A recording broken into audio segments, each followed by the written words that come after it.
About 3 years ago, Bob's employer decided to modernize their software. They had separate programs for dispatching, for inventory, for payroll, and finances, and it was a complicated moving information from one program to the other.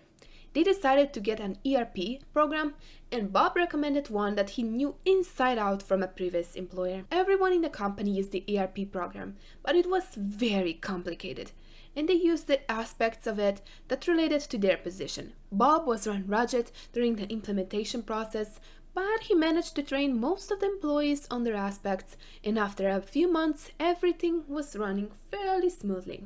Then the company decided to expand their footprint and was marketing into different time zones.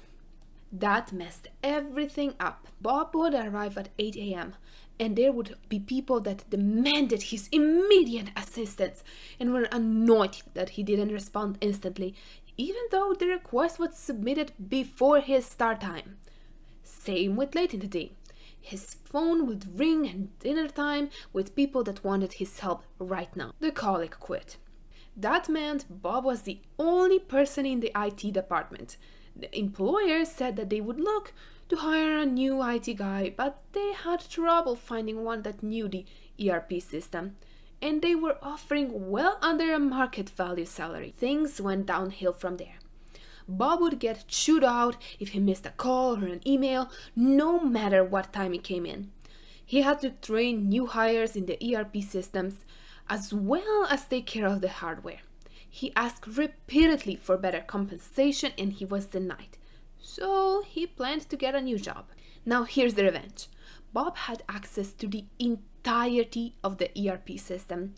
When the user signed in, the time was logged. Everyone in the company was on salary, and many of them came in early and stayed late. Ontario labor law stated that even salaried workers are entitled to overtime after 44 hours a week, unless they were managers or supervisors.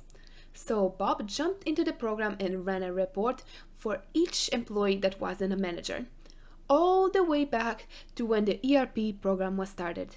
Then he reached out to an employment lawyer and got the okay to refer employees to him.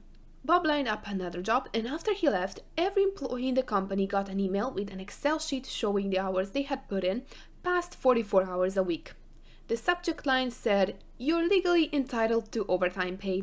In the body of the email was lawyer's name. The shit hit the fan. Almost every employee authorized the lawyer to negotiate with the company on their behalf, and the company had to pay a ton of money.